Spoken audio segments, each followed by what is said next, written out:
UFC 307, AlexPereira, KhalilRountree. Harry with Pro Schmo Bets. If you come across this video, it's your first time, you can find our picks and full card predictions, the summaries. You find that at ProSchmoBets.com. We only touch on a few points here, but they're very important points, okay? Things that will make a big difference in how and where you lay your money, all right, for a particular fight on this fight card. We also have injury reports, and we have Jacob's Lock of the Week on there from WeWantPicks.com. What we do is we take Jacob's Lock of the Week, like we did. We took Matt Frivola, and we input it into the machine learning system at Pro Bets. It's patent pending, a machine learning system, and it produces the odds on that particular fight. It provided Fares Ziam with minus 250 odds for this particular fight, okay? And Matt Frivola losing the fight. And that's exactly what happened. We'll do it again this week. So again, follow us here. We're going to open this fight card with a few points to make. Again, you find the summary on ProSchmoBets.com. I'm going to read off the report and, share a few, tidbits with you, some insight with you. Some things I'm hearing now are a bit crazy, considering how folks think that because Khalil had a stint, at Tiger Muay Thai overseas, that he's a threat to AlexPereira. You know who's more of a threat to AlexPereira? Cesar Almeida. Yeah, Cesar Almeida is more of a threat. You know who he's fighting, right? Come on, folks. KhalilRountree, if there's something, and we'll get on this. We'll touch on this, okay, here shortly, towards the end of the video. I want you to Google this. I'm not sharing more about that with you, in particular to him retiring from MMA. Before Shelby or Maynard, I forgot which character it was from the UFC, had called and said, hey, we'll consider this contract extension. And he said, all right, let me count my marbles. And he did. And he said, I'll sign. And he signed. Okay. And they provided him that fight, which he won. All right. But he had retired completely, man. His whole social media profile consisted of him doing his best to market his modeling. All right. He wanted to become a model agent. That's all he wanted to do. And he wanted to be on the front cover of magazines and tabloids. Who knows, right? But that's what he was aspiring to. All right, so for anyone to come here to take AlexPereira, strip him of his left hook, strip him of his amateur fights, his glory days, as a kickboxer, you got to be kidding me. Anyway, moving on, we're going Court McGee versus Tim Means. Let's go, baby. This is a great fight. We got plus 190 odds. All right, I want you guys to know that this fight card's taking place in Salt Lake City, Utah. As we go through the cards, okay, I want you to know that we made determinations based on that. All right, KhalilRountree does have suffering cardio. He has a suffering pace, okay, just like AlexPereira does. I think his last outing at Salt Lake City was with John Blachowicz. You saw what that was like. But incredible. He did very good. He did very well in that fight. Everybody was on their toes, though. They thought that with that takedown John Blachowicz sought, with him, it was over. All right, so here, Court McGee is from Salt Lake City, folks. He's from Salt Lake City, all right? He had neck surgery in May of 2023 following his fight with Matt Brown. He did defeat Alex Morano, but he did not get that split decision. You guys saw that. Everyone was upset. Verdict decided McGee had won that fight, and that was McGee's last fight. All right, he won that fight April of this year. With that said, all right, Alex Morano did claim, okay, behind a press microphone, that he heard Court McGee's arm pop when he was in that armbar. All right, folks. So for a guy like Court McGee, who has gone to decision with Sean Strickland, who has gone to decision with Sean Brady, he's plus 185 odds. Plus 185 odds. What are we kidding?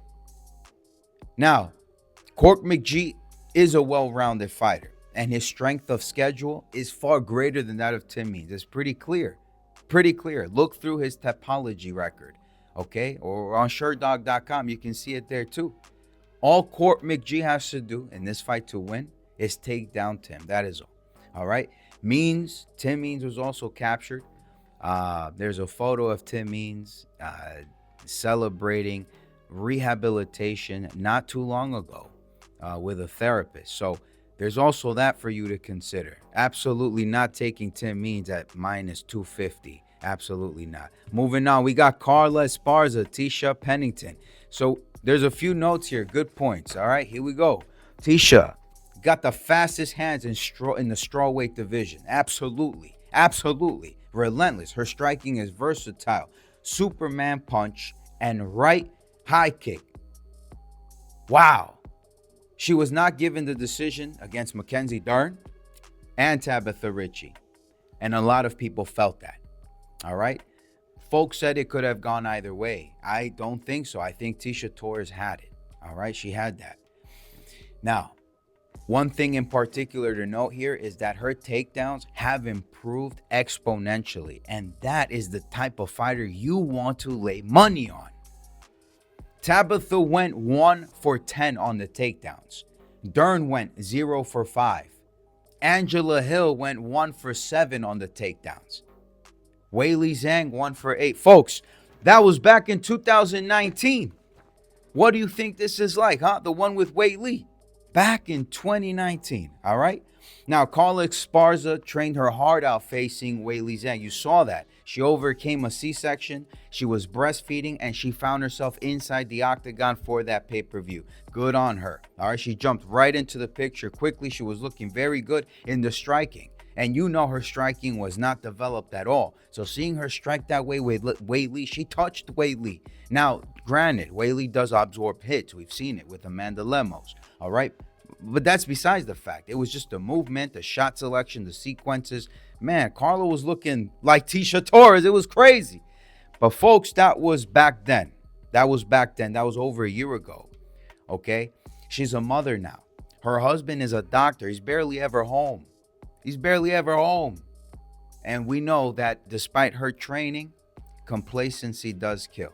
And motherhood does need from you to be complacent with your child, all right, in being a parent. So I think it's Tecia Pennington on the money line here. It's one of our biggest bets. I didn't want to disclose that with you guys, but it is one of the biggest bets since Rose Namajunas, since Bruno Silva, since Francis Marshall. The pro schmo community has slammed those particular fighters, and Tecia will be one of those big ones, okay, like Topuria to come. Moving on, we got Ryan Spann.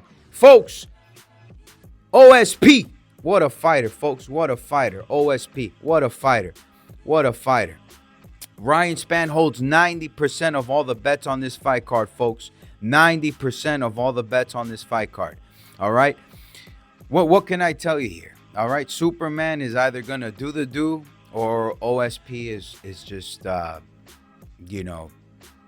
going to draw us to a boring decision. That's all I could tell you, folks. But Ryan Spann's got all the money and all the bets on this fight card.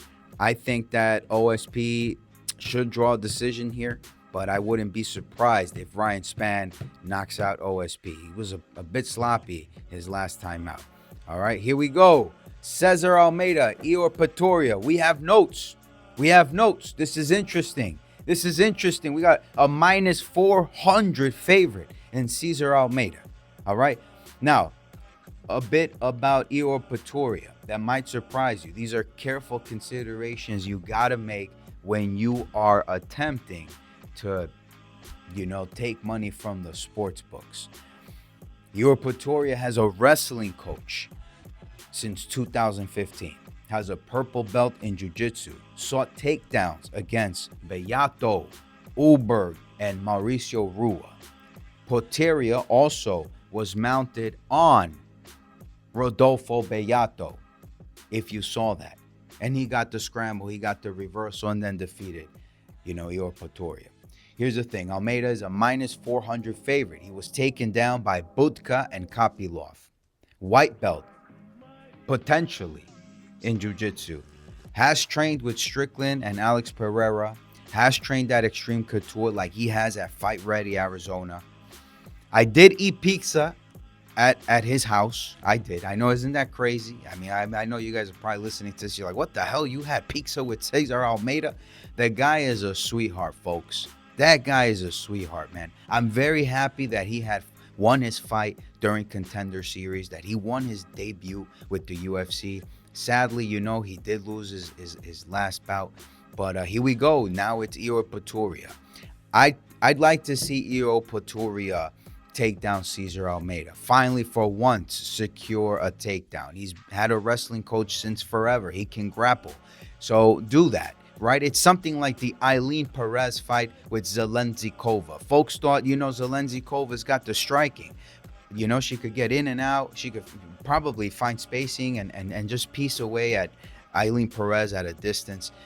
But then, she has no takedown defense. And we see that with Almeida. Almeida could go to the wall, and he could potentially use that for some defense, get up, and then potentially knock out Ihor.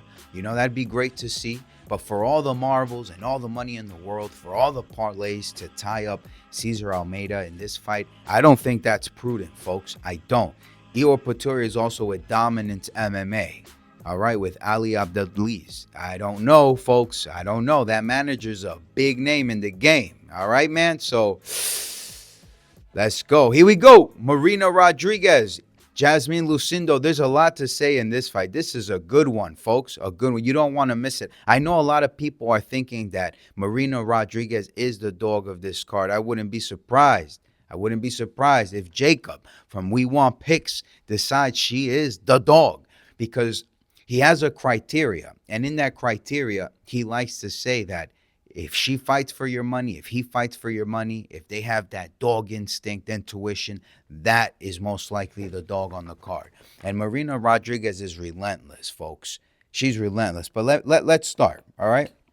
Let's start. We'll read a few points here, a few notes here we got on how Rodriguez could get this done to Lucindo. So, Lucindo does not possess cardio sufficient to get through 3 rounds in Salt Lake City. However, she's facing Marina Rodriguez. All right, folks. Yes, Lucindo struggles. She has suffering cardio. But I've noticed as of late, her last 2 bouts, she's learned how to pace herself better. And she's using a body lock to buy herself some rounds. I think that is very prudent. Okay, Lucindo complements her striking with the body lock now. So she's very intimidating. Marina Rodriguez has mediocre takedown defense. And despite being a dog and always being able to bounce back up, she does get taken down. That's not good. All right. And she will be intimidated by Lucindo. All right. Because, the ability to get back up like she does only happens because the fighters that she has are way short in proportion to Marina Rodriguez. Lucindo will be about as tall, not as tall, but about as tall. And, again, she has a particular style that is rather intimidating on Marina Rodriguez. All right. So, sure, Mackenzie Dern went 1 for 8 on the takedown, but she has no striking. Right. So she went 1 for 8 on the takedown attempts with Marina Rodriguez, but she does not have any striking to intimidate Marina Rodriguez. Lucindo does, and that's going to paralyze Marina Rodriguez, all right? This fight reminds me that of Miranda Granger and Corey McKenna. If you look back at that, Miranda Granger, she weighs in, she goes to the face-offs, and she's as tall as the trees on Corey McKenna. Corey McKenna's a wrestler. She's young, good striker, and she's facing Miranda Granger. Miranda Granger has fought grappler, striker, so no one thought that she would lose. She was also a favorite. But you cannot be as tall as these trees and remain a strawweight. Had Marina Rodriguez sought to maybe change a weight class up, shift into a flyweight, then we'd be telling a different story. All right? And, man, I respect, fighters who are of proportion to their weight class. Like Shevchenko, man. Shevchenko is not a flyweight, folks. Shevchenko is a strawweight at best. Isn't that incredible? My God. Anyway, moving on. Here we go. Lucindo on the money line, baby. We got Stephen Wonderboy Thompson, Joaquin Buckley. This is a good fight. This is a good fight. 90% of all the parlays in the world are on Joaquin Buckley. Best thing he ever did was move down in weight. He's got great kicks, snapping, and long. He slips, rolls through, shots, to get to his opponent. He has offensive wrestling, folks. And I think that's all he needs for this fight. When Stephen Wonderboy Thompson fought Kevin Holland, Kevin Holland was supposed to blow up to stardom. Kung Fu versus karate. And what happened, folks? He let that go. He let that go. I don't even want you to watch that fight. It's despicable. All right, but here we go. Now we're making a whole career. We're making a whole superstar out of a guy named Buckley. Deservedly so. Deservedly so. All right, that's all he needs. We're moving on. This is Buckley on the money line. Yeah, Kevin Holland almost finished Stephen Thompson. How often? I mean, like 3 times, man, in round 2. It was crazy. All right, here we go. And he only ends up fracturing his arm, I think, because, again, he was just playing around. He literally told Wonderboy to get up when I think he had a dominant position on him. It was ridiculous, man. Anyway, Roman Dolidze versus Kevin Holland. Folks, Dolidze zeroes in on boxing his way forward, okay, toward his opponents. This is how he makes his money. This is how he scores his points. And he knows that his opponents do not want to meet him on the mat, all right, because his grappling is great. He does this because he knows he's a threat, right? So, Kevin Holland will need to maintain range and exert, fade back counters to beat Dolidze. However, I don't think that might happen. I don't think that might happen, right? So, I think this is going to be a nasty fight, folks. Nasty fight. I think this is going to be a controversial decision for Kevin Holland. I'm not betting this at all. I don't think anyone should, but a controversial decision for Kevin Holland because there is the question of rankings, all right? If Holland defeats Dolidze, it gets Holland into the top 10. I mean, it's crazy, right? And we've seen folks break into the rankings, and Kevin, he's not deserving of the position, but he did produce the skill set to do it. Who did he sub? He subbed Tim Means, I think, in the past. He should have won that fight with Stephen Wonderboy Thompson, so on and so forth. All right, MVP's a beast. MVP's winning his next fight. I'll tell you that much. All right, moving on. We got Ketlen, Vieira, Kayla Harrison. There's not much I could say here. This is disappointing, man. Ketlen Vieira, she never left Brazil. UFC was asking her to get the hell out of Brazil. Get out. Train in America, man. We want a stake in you in the bantamweight division. They wanted to help propel her career. She never left. All right, guys. UFC wanted to push her despite a decision robbery on Holly Holmes. We bet that. We hedged all our bets on that. We slammed it. It was crazy. You should watch that video. I'll post it to my stories on Instagram. And, man, there's just no upside to Ketlen Vieira. Harrison, moving down from featherweight, doing all that work. Her last time out, incredible. Good fight. My God, Kayla Harrison, that's a name in the bantamweight rankings. There is no upset here, I'll tell you that much. Jose Aldo, Mario Bautista. This fight is of peculiar interest to me. Peculiar interest, all right? So, Jose Aldo, past his best, folks. He's past his prime.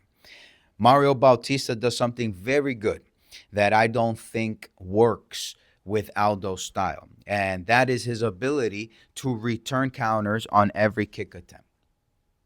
All right, so returning counters on every kick attempt, in addition to how he unloads combinations when his opponents have their back against the wall. And Aldo's back will be against the wall, all right? So, Mario Bautista is also a great grappler. He has good back takes, all right? And, I don't like that, Aldo retires, suggesting that he has to raise his family because he has children and he never raised them, right? Because of his commitment, to his work-life balance. He was a UFC fighter, one of the greatest ever to do it, man. This guy is incredible. All right, goes on to defeat Jonathan Martinez coming back. You saw that lousy decision win that Merab had over him. Aldo's a great fighter. But he should have went home and he should have stayed home. He could have kept the boxing thing going, but I guess he was becoming irrelevant and he needed to stake his name again in the UFC so that now he exits and finds, a better trajectory, spark to flame in the boxing thing, like Sergio Pettis and the likes. Again, Mario Bautista is not Jonathan the Dragon Martinez, folks. This guy is a well-rounded fighter. This is a top 3. This is a potential champion, and he's of age. He's like 31, 32 years old. This is over. This is one of the biggest locks on the card. Why did he open at minus 170? That is no coincidence, folks. That is no coincidence. The whole world is going to bet Aldo. But at the end of this video, actually, let's pause right now. Let's pause. I'm going to read to you who has all the bets, okay? I'll tell you who has all the bets. All right, 90% of all the bets, 90% of all the bets are on Cesar Almeida. All right, we also have 90% of all the bets on Buckley. We have 90% of all the bets on Kayla Harrison. 90% of the bets on Jose Aldo. All right, 90% of the bets on Kevin Holland. All right, folks, there you go. I hope that is something that you can use to your advantage as you go about building out your fight card, building out your bets, okay? All the best to you. Moving on. We got Raquel Pennington, JuliannaPena. We got a lot to say here, all right? We can share a lot about this fight. This is a good one, too. All right, so Pennington has improved slightly. I was not impressed with her fight with Mayra Bueno Silva. Not too happy about that, all right? Not too happy about that. However, for someone that used to get pieced up, absorbed so many hits through her UFC career, deservedly did she win that belt over Mayra Bueno Silva. All right? Now we know that maybe the pace and cardio overwhelmed Bueno Silva, the straight shots, the clinch game. Pennington knows how to use the octagon wall. And I think this fight is a tricky one.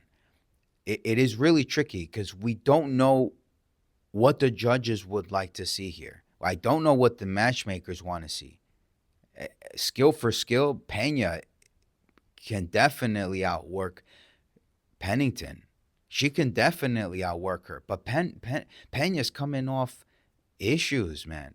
Bodily issues, ligament issues.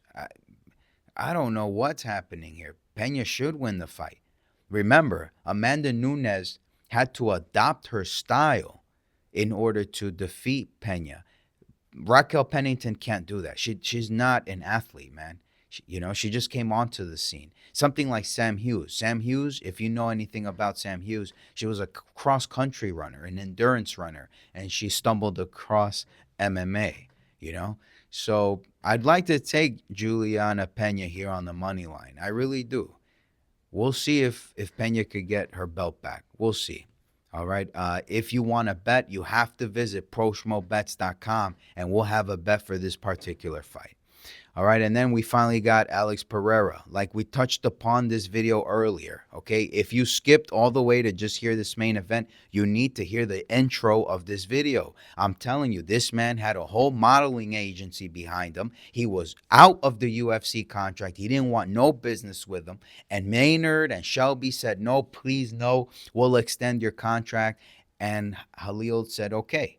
After publicly denouncing his UFC career. He was fed up with it. He said it wasn't for him anymore. All right, folks, and you can Google that, find that for yourself. AlexPereira, no one has yet to figure out how to get through his guard. I repeat, no one has figured out how to get through Pereira's guard. Okay, if Jamal Hill could not get good reads on Pereira, from all that film he studied, there's no way KhalilRountree is going to be successful here either. Again, they're fighting in Salt Lake City, Utah. Their suffering cardio will be evident. You will see AlexPereira probably the same or worse off like he was when he fought John Blachowicz, all right? I think in the same venue, all right? It's suffering. The cardio is suffering. It's terrible. KhalilRountree does not have cardio. We've seen him with Dustin Jacoby.